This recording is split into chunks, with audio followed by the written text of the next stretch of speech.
Olá, meus amigos. Voltamos hoje aqui para o nosso terceiro encontro sobre relação de causalidade e imputação objetiva, para tratar hoje de alguns aspectos derradeiros da questão da imputação objetiva e, especificamente, fazer algumas linhas gerais sobre a teoria da imputação objetiva. Os senhores sabem que ela não é de adoção expressa no nosso ordenamento, mas, como disse no encontro anterior, ela é possível de ser utilizada aqui com base em uma série de princípios constitucionais, entre os quais o princípio da lesividade, o princípio da culpabilidade, entre outros. Mas vamos então, para que a gente possa, a partir desse vídeo aqui, prosseguir naquilo que nós estávamos conversando, fazer aqui uma pequena revisão, tá? Uma pequena revisão sobre o que nós já conversamos e sobre o que de fato é importante dentro dessa perspectiva. Então, a gente começa esse encontro de hoje revisando os temas que nós vimos no encontro anterior, né? Então, nós vimos na aula anterior, nas aulas anteriores, que existe uma regra geral de atribuição de resultados no Código Penal. E essa regra está estampada no artigo 13 caput, aquela relação de causalidade, considera-se causa toda ação ou omissão sem a qual o resultado não teria ocorrido, né?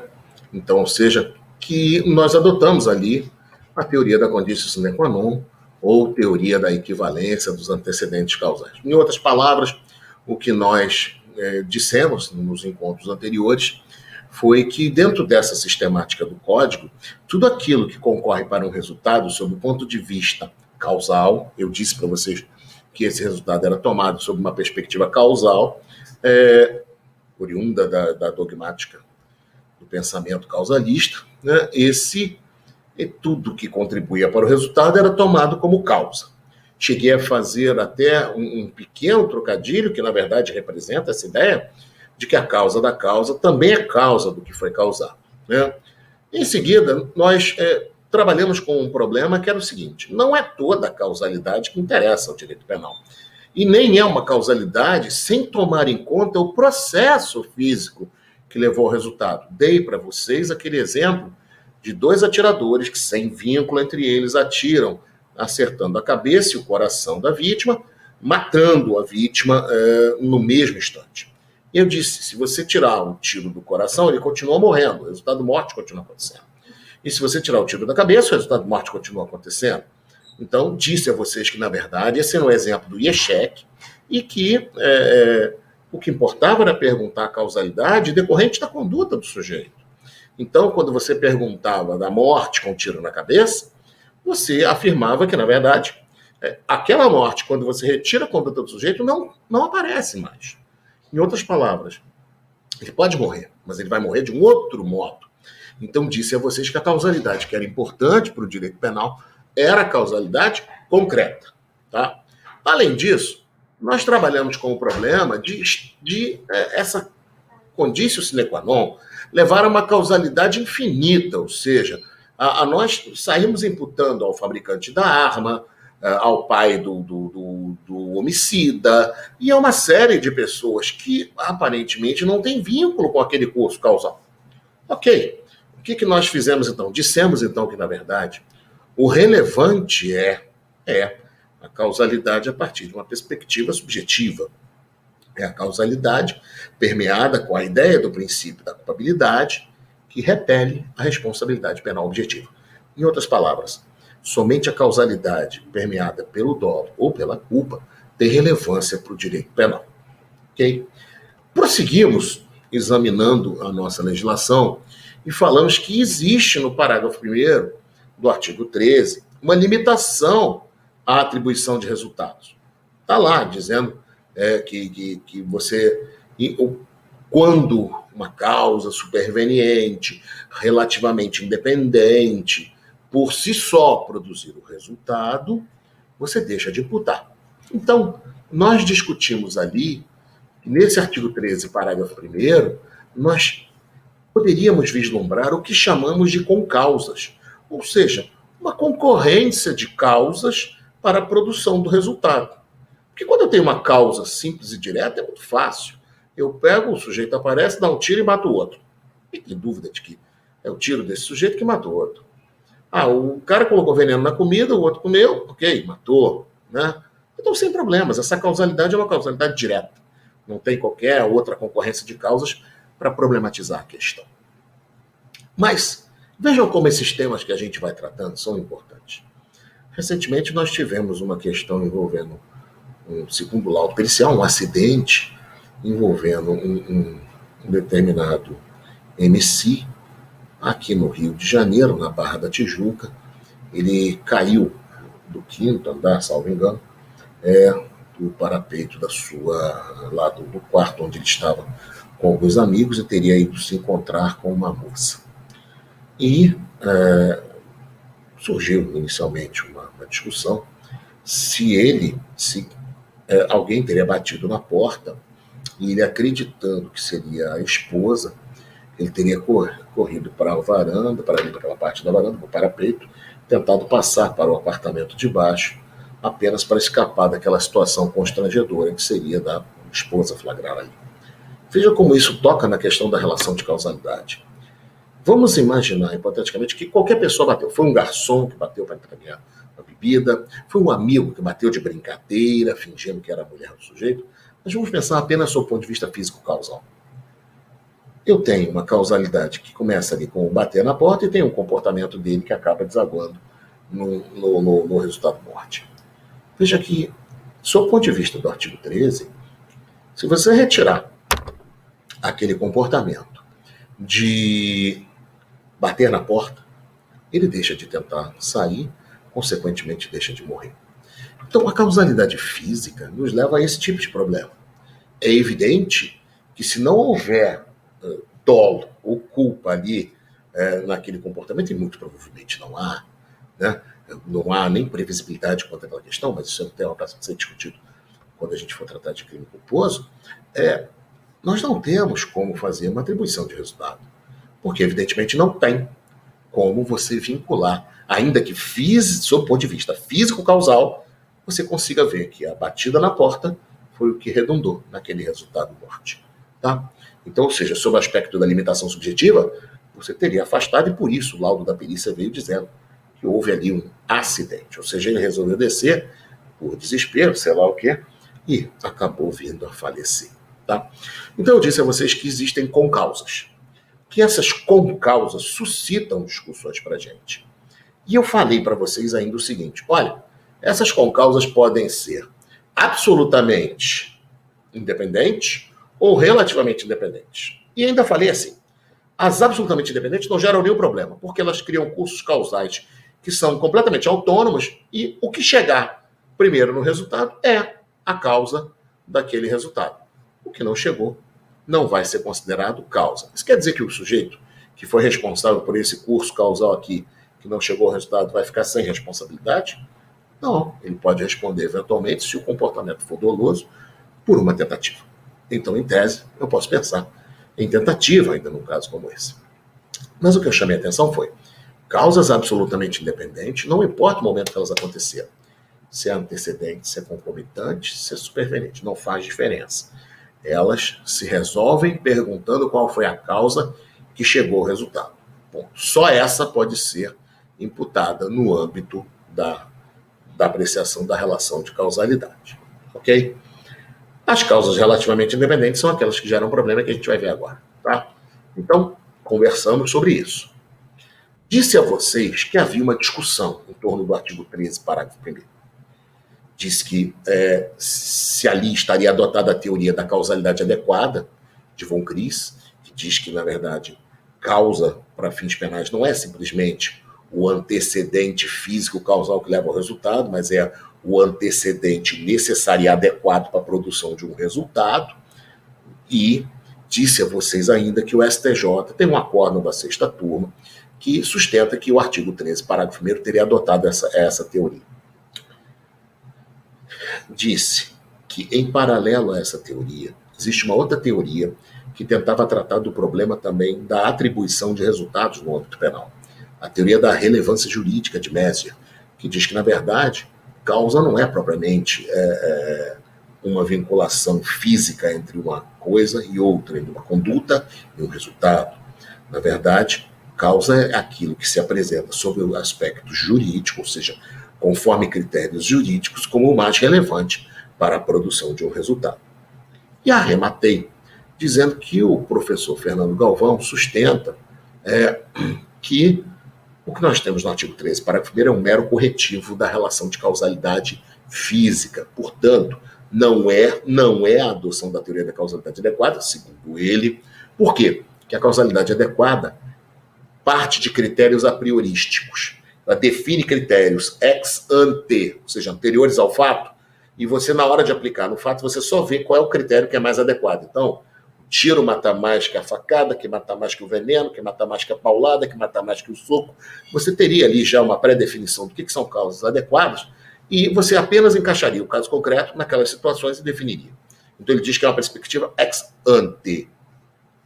Porém, ele diz que o nosso código fala assim: produziu o resultado. Então, a imputação da causa que produziu o resultado, diz ele, quando você fala que produziu o resultado, você está dizendo que você vai olhar para o fato depois que ele aconteceu. Como soe acontecer em direito penal? A gente só olha para o fato depois que ele aconteceu. E aí ele diz, se você vai examinar o fato depois que aconteceu para definir qual é a causa relevante, a consequência disso é que você não pode se basear em critérios a priorísticos. Você tem que se basear naquilo que, de fato, se desenrolou ali no âmbito da imputação. Tá? Pois bem, vimos por fim, então, que o artigo 13, parágrafo 1º, só trata de causas supervenientes. Ora, só causas supervenientes? Sim. Ele fala que a causa superveniente, relativamente dependente, exclui a imputação. Veja que o termo imputação, que remete a Pufendorf, remete aos estudos de Hegel, traduz uma ideia de uma atribuição de responsabilidade sob uma perspectiva um pouquinho diferente da mera causação. Quando você fala em mera causalidade, você está falando, na verdade, o seguinte: isso aqui aconteceu, isso aqui foi o resultado. Causa, efeito, causa, efeito.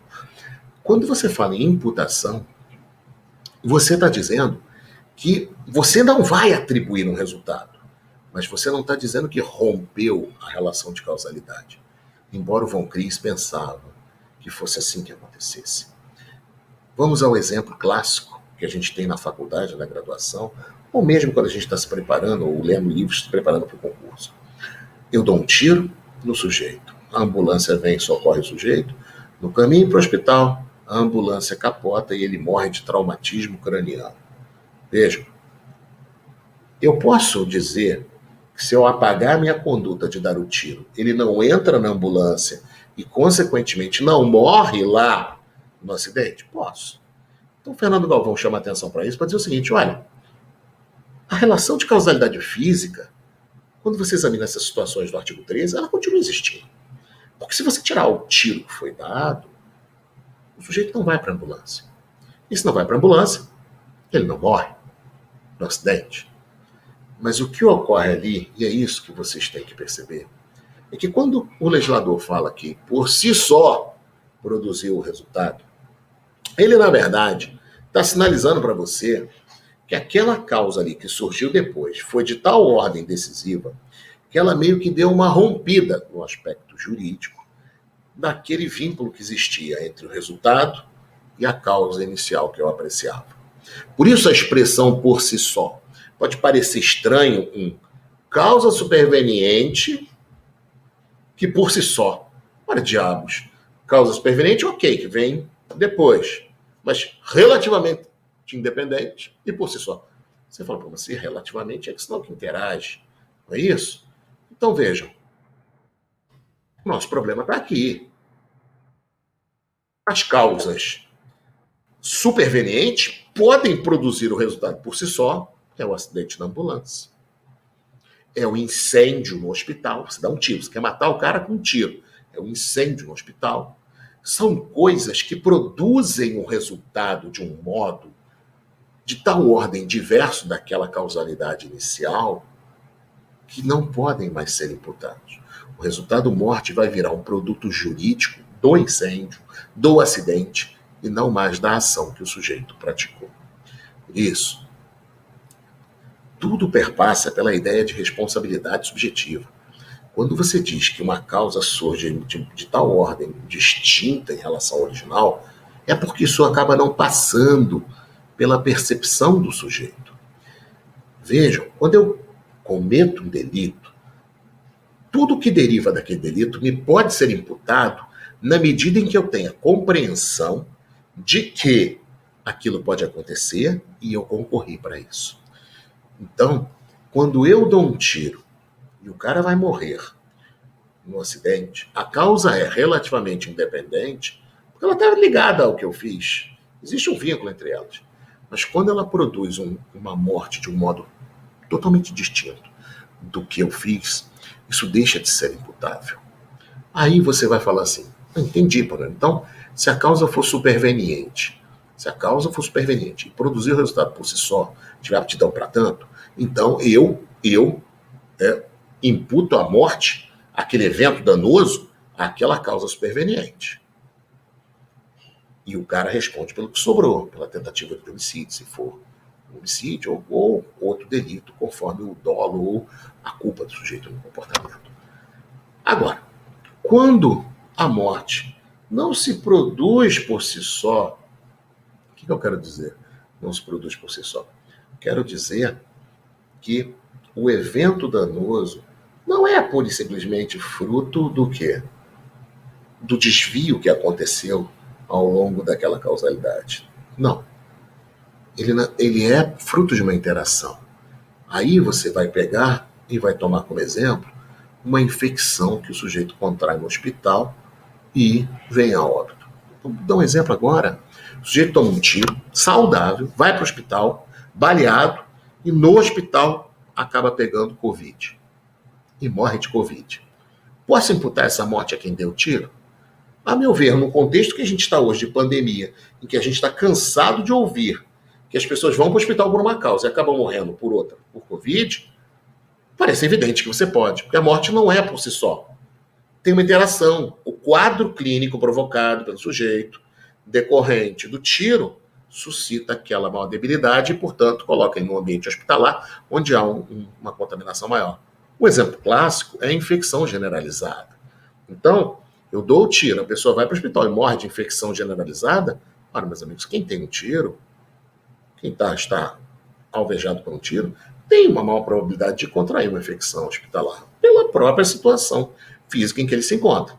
Então, nesses casos em que existe uma infecção hospitalar somada ao tiro, a causa é superveniente, ela não mata sozinha, a infecção não mata sozinha, ela depende do tiro para poder conseguir produzir aquele dano todo ali no organismo e matar. Então, nesse caso, nós não teríamos como afastar a possibilidade do sujeito responder pelo resultado. Agora, o sujeito toma um tiro, vai para o hospital e morre antes de ser atendido por deficiência no sistema de saúde. Ele morre, então, pela deficiência no sistema de saúde, mais o tiro. Isso daqui não mata por si só. A deficiência no sistema de saúde não mata por si só. Não é a deficiência no sistema de saúde que está matando.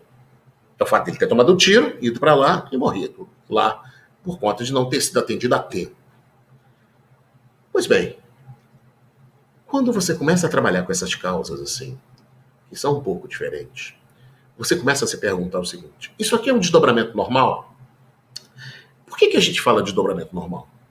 Na verdade, quando você fala de desdobramento normal, é um desdobramento que entra dentro da percepção do sujeito. Ou seja, quando eu dou um tiro no sujeito, eu sei que ele pode ir para o hospital ser socorrido, eu sei que ele pode vir a morrer por deficiência no atendimento hospitalar, pode morrer por infecção generalizada, pode morrer por Covid. Agora, e se eu dou o tiro e chega lá, o cara recusa ser atendido, se recusa a transfusão de sangue, porque professa uma religião que não aceita isso? E nesse caso, eu posso imputar? Meus amigos, se o sujeito não sabe, eu não posso atribuir. E aí, por que eu não atribuo, Panoeiro? É porque a condição religiosa do sujeito matou? Não, porque ele era religioso antes e não morreu. é porque o tiro somado com aquela circunstância dele de decidir não tomar a transfusão de sangue, portanto não ser socorrido adequadamente, se somaram para produzir o resultado. Mas eu ignoro aquela situação. Como eu não tenho capacidade de compreender que aquilo vai se desenvolver, eu não posso imputar o resultado. Panoeiro, mas não foi por si só, eu poderia atribuir. Sim, eu concordo. Eu poderia atribuir, porque não foi por si só. Só que aí eu entro num outro problema. A responsabilidade é sempre subjetiva. E se eu não tenho como saber o que vai se desenvolver, eu não posso imputar. Meus amigos, é por isso que o STJ, quando enfrentou um caso que subiu do TJ de São Paulo, o ladrão foi roubar a vítima próximo a uma via de intenso tráfego, a vítima correu, foi atropelada e morreu. E aí imputaram ao ladrão a morte da vítima. A discussão ali começou a ser, pode imputar, não pode imputar, pode imputar. O STJ foi e disse o seguinte, olha, isso é uma causa superveniente e não há espaço para a imputação desse resultado, porque se escapa por completo da capacidade de percepção da vítima. É intuitivo que isso vai acontecer. Vou dar um exemplo para vocês que é colhido no Roxy. O ladrão fugindo, roubando um carro, a polícia atrás, o policial colide com um poste e morre. Só está colidindo porque está dirigindo em alta velocidade para perseguir aquele ladrão. Eu poderia imputar a morte do policial ao ladrão? Pensa, se eu tirar o roubo, não tem perseguição policial, não tem morte. Mas vejam, primeiro, isso está na esfera do risco, que é inerente, já é um critério de risco, né? Mas que é inerente à própria atividade policial, o policial está sujeito a isso. E, em segundo lugar, para o ladrão, a vontade dele é de fugir. Ele não tem que ficar divagando se vão persegui-lo, se não vão persegui-lo, se a vítima vai pular na frente do ônibus para poder não ser assaltada, porque são coisas que escapam da nossa previsibilidade, escapam da nossa capacidade de compreensão. Panoeiro, você está falando previsibilidade em um crime doloso. Meus amigos, quando a gente fala do conhecimento que é relacionado ao dolo para o sujeito realizar a conduta, esse conhecimento, diz Juarez Cirino dos Santos, alcança todas as circunstâncias de fato, presentes e futuras, inclusive os desdobramentos imprudentes. Por isso eu falo em previsibilidade, para a gente discutir se é possível atribuir de algum modo a esse sujeito. Ok? Então, a causa superveniente, ela, quando por si só rompe a imputação, o sujeito responde pelo que ele fez até ali. Quando não é por si só, permite a imputação do resultado, mas você vai fazer uma perguntinha se aquilo estava dentro do desdobramento normal, leia-se, se aquilo entrava na capacidade de compreensão do sujeito. E aí sobrou isso daqui, para a gente concluir esse vídeo e não e depois falar de imputação objetiva, né? As causas antecedentes e concomitantes, meus amigos, elas não estão reguladas no artigo 13, parágrafo 1º. Autores como César Roberto Bittencourt dizem o seguinte: o que são causas antecedentes? Exemplo, hemofilia. Concomitante. Eu, você e um terceiro estamos almoçando, e tanto eu quanto você queremos matar esse terceiro. Você coloca um veneno de rato no momento que ele se distrai. Eu, sem ver que você colocou, coloco a outra metade. Então, cada um colocou metade do veneno. Causas concomitantes. Estamos agindo praticamente ali ao mesmo tempo. E não estou querendo ficar discutindo se é um pouquinho antes ou um pouco depois. E a soma dos venenos mata. Eu posso imputar a morte a esses dois que colocaram veneno? Melhorando. Eu corto o braço do meu desafeto. Ele morre de hemofilia, uma coisa que eu não sabia. César Roberto Bittencourt sustenta o seguinte: que o legislador só deu valor à causa relativamente independente quando ela é superveniente. Essa daqui. Então, se ela é antecedente, eu respondo pelo resultado. Eu caio na regra geral, no artigo 13, caput, condicio sine qua non. Cortei o braço. Queria que o cara morresse? Não, mas morreu. Então me atribui a morte a título de culpa. Você colocou veneno e eu coloquei veneno. Eu queria matar? Queria. Ele queria matar? Queria. Não, mas as doses de vocês não matariam, só mataram porque foram combinadas. Não importa. 13 caput. Retira a dose de veneno, o cara não morre. Retira outra dose, o cara não morre. Essa é a posição de César Roberto Bittencourt. A melhor posição, a meu ver, não é essa. É a de Assis Toledo, Rogério Greco, o próprio Joaquim Cirino dos Santos, entre outros. Para eles, para que o sujeito responda, e aí o fundamento é o artigo 19 do Código Penal, que diz que a pessoa só pode responder pelo resultado que agrava o crime, quando deu causa por dolo ou por culpa. Se o sujeito ignora a condição de hemofílico e ignora que o outro está colocando veneno, para ambos os que colocam veneno, tentativa.